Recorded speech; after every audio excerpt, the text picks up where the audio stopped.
నెల 24వ దినమందు ఇశ్రాయేలీయులు ఉపవాసముండి గోనెపట్టలు కట్టుకొని తలమీద ధూళి పోసుకొని కూడి వచ్చిరి. ఇశ్రాయేలీయులు అన్యజనులందరిలో నుండి ప్రత్యేకింపబడిన వారై నిలువబడి తన పాపములను తమ పితరుల పాపములను ఒప్పుకొనిరి. మరియు వారు ఒక జాముసేపు తామున్న చోటనే నిలువబడి తమ దేవుడైన యెహోవా ధర్మశాస్త్ర గ్రంథమును చదువుచు వచ్చిరి. ఒక జాముసేపు తన పాపములను ఒప్పుకొనుచు దేవుడైన యెహోవాకు నమస్కారము చేయుచూ వచ్చిరి. లేవీయులలో యోషువ, బానీ, కద్మియేలు, షెబన్యా, బున్నీ, షెరెబ్యా, బానీ, కెనానీ అనువారు మెట్ల మీద నిలువబడి ఎలుగెత్తి తమ దేవుడైన యెహోవాకు మొర్రపెట్టిరి.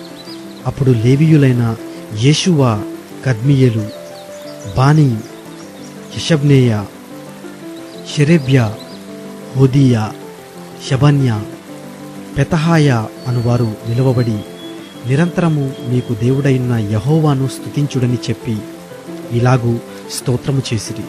సకలాశీర్వచన స్తోత్రములకు మించిన ఈ ఘనమైన నామము స్తుతింపబడునుగాక.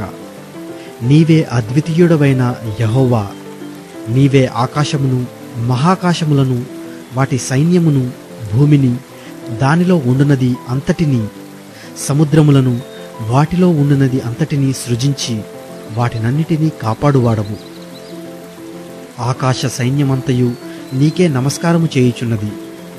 దేవా యెహోవా, అబ్రామును ఏర్పరచుకొని కల్దీయుల ఊరు అను స్థలము నుండి యువతలకు అతన్ని రప్పించి అతనికి అబ్రహామను పేరు పెట్టిన వాడము నీవే. అతడు నమ్మకమైన మనస్సు గల వాడని ఎరిగి కనానీయులు, హిత్తీయులు, అమోరీయులు, పెరిజ్జీయులు, యెబూసీయులు, గిర్గాషీయులు అను వారి దేశమును అతని సంతతి వారికి ఇచ్చినట్లు అతనితో నిబంధన చేసిన వాడవు నీవే. నీవు నీతిమంతుడవయ్యుండి నీ మాట చొప్పున జరిగించితివి. ఐగుప్తులో మా పితరులు పొందిన శ్రమను నీవు చూచితివి. ఎర్ర సముద్రమునొద్ద వారి మొరను నీవు వింటివి. ఫరోయు, అతని దాసులందరూ, అతని దేశపు జనులందరూ వారి ఎదుట బహుగర్వముగా ప్రవర్తించిరని నీకు తెలియగా నీవు వారి ఎదుట సూచక క్రియలను, మహత్కార్యములను చూపించితివి. అలాగున చేయుట వలన నీవు ఈ దినమందున్నట్టుగా ప్రసిద్ధి నొందితివి. మరియు నీ జనుల ఎదుట నీవు సముద్రమును విభాగించినందున వారు సముద్రము మధ్య పొడినేలను నడిచిరి. ఒకడు లోతు నీటి రాయి వేసినట్లు వాటిని తరిమిన వారిని అగాధ జలములలో నీవు పడవేసితివి. ఇదియుగాక పగటి కాలమందు మేఘస్తంభములో ఉండినవాడవును, రాత్రికాలమందు వారు వెళ్ళవలసిన మార్గమున వెలిగిచ్చుటకై అగ్నిస్తంభములో ఉండినవాడమును అయ్యుండి వారిని తోడుకొని పోతివి. సీనాయి పర్వతము మీదికి దిగివచ్చి ఆకాశము నుండి వారితో మాటలాడి వారికి నీతియుక్తమైన విధులను, సత్యమైన ఆజ్ఞలను, మేలుకరములైన కట్టడలను, ధర్మములను నీవు దయచేసితివి. వారికి నీ పరిశుద్ధమైన విశ్రాంతి దినమును ఆచరింప నాజ్ఞ ఇచ్చి నీ దాసుడైన మోషే ద్వారా ఆజ్ఞలను, కట్టడలను, ధర్మశాస్త్రమును వారికి నియమించితివి. వారి ఆకలి తీర్చుటకు ఆకాశము నుండి ఆహారమును, వారి దాహము తీర్చుటకు బండలో నుండి ఉదకమును తెప్పించితివి. వారికి ప్రమాణము చేసిన దేశమును స్వాధీనపరచుకొనవలనని వారికి ఆజ్ఞాపించితివి. అయితే వారును మా పితరులను గర్వించి లోబడనొల్లక నీ ఆజ్ఞలకు చెవియొగ్గకపోయిరి. వారు విధేయులగుటకు మనస్సు లేనివారై తమ మధ్య నీవు చేసిన అద్భుతములను జ్ఞాపకము చేసుకొనక తమ మనస్సును తినపరచుకొని తాముండి వచ్చిన దాస్యపు దేశమునకు తిరిగి వెళ్ళుటకు ఒక అధికారిని కోరుకొని నీ మీద తిరుగుబాటు చేసిరి. అయితే నీవు క్షమించుటకు సిద్ధమైన దేవుడవును, దయావాత్సల్యతలు గలవాడవును, దీర్ఘశాంతమును, బహుకృపయు గలవాడవునై ఉండి వారిని విసర్జింపలేదు. వారు ఒక పోతదూడను చేసుకొని ఐగుప్తుల నుండి మమ్మను రప్పించిన దేవుడు ఇదే అని చెప్పి నీకు బహు విసుగు పుట్టించినను వారు ఎడారిలో ఉండగా నీవు బహు విస్తారమైన కృప కలిగిన వాడవై వారిని విసర్జింపలేదు. మార్గము గుండా వారిని తోడుకొని పోవుటకు పగలు మేఘస్తంభమును, దానిలో వారికి వెలిగిచ్చుటకు రాత్రి అగ్ని స్తంభమును వారిపై నుండి వెళ్ళిపోక నిలిచెను. వారికి బోధించుటకు నీ ఉపకారాత్మను దయచేసితివి. నీవిచ్చిన మన్నాను ఇయ్యక మానలేదు. వారి దాహమునకు ఉదకమిచ్చితివి.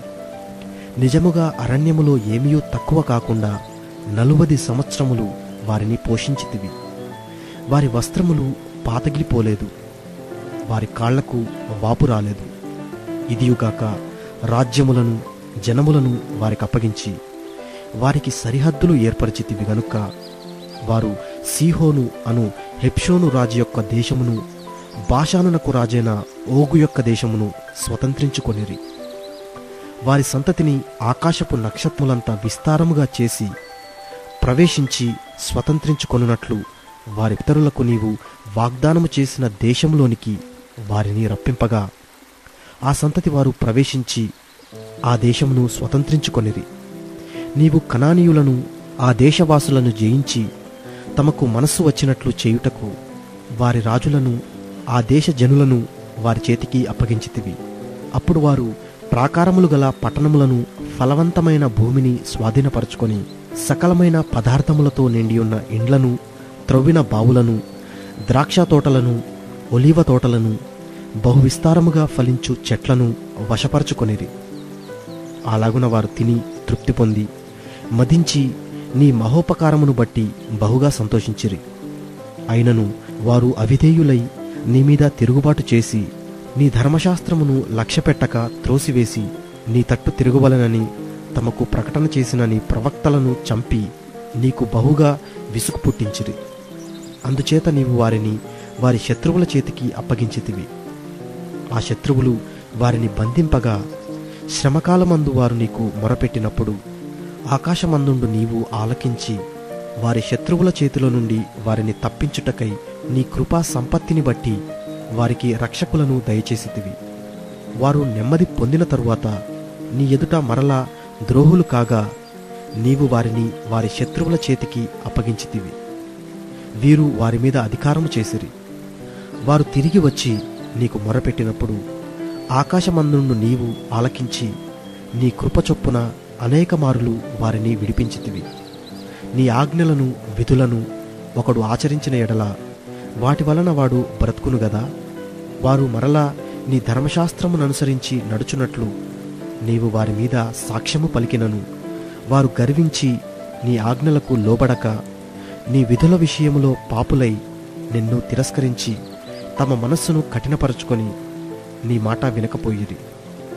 నీవు అనేక సంవత్సరములు వారిని ఓర్చి నీ ప్రవక్తల ద్వారా నీ ఆత్మచేత వారి మీద సాక్ష్యము పలికితివి గాని వారు వినకపోయిరి. కాగా నీవు ఆయా దేశములలోనున్న జనుల చేతికి వారిని అప్పగించితివి. అయితే నీవు మహోపకారివై ఉండి వారిని బొత్తిగా నాశనము చేయకయు విడిచిపెట్టకయు ఉంటివి. నిజముగా నీవు కృపా కనికరములు గల దేవుడివై ఉన్నావు. చేసిన నిబంధనను నిలుపుచు కృపచూపునట్టి మహాపరాక్రమశాలివియు భయంకరుడువు నగు మా దేవా, అశ్షూరు రాజుల దినములు మొదలుకొని ఈ దినముల వరకు మా మీదికిని, మా రాజుల మీదికిని, ప్రధానుల మీదికిని, మా పితరుల మీదికిని, నీ జనులందరి మీదికిని వచ్చిన శ్రమయంతయు నీ దృష్టికి అల్పముగా ఉండకుండునుగాక. మా మీదికి వచ్చిన శ్రమలన్నిటిని చూడగా నీవు న్యాయస్థుడవే. నీవు సత్యముగానే ప్రవర్తించితివి, మేము దుర్మార్గులమైతిమి. మా రాజులు గాని, మా ప్రధానులు గాని, మా యాజకులు గాని, మా పితరులు గాని నీ ధర్మశాస్త్రముననుసరించి నడవలేదు.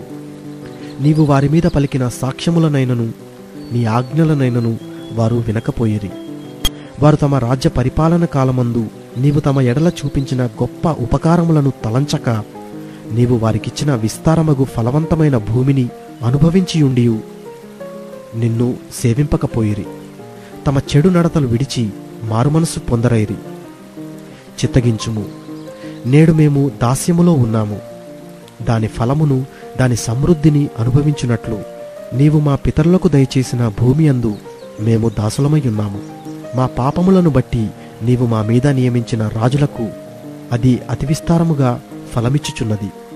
వారు తమకిష్టము వచ్చినట్లు మా శరీరముల మీదను మా పశువుల మీదను అధికారము చూపుచున్నారు గనుక మాకు చాలా శ్రమలు కలుగుచున్నవి.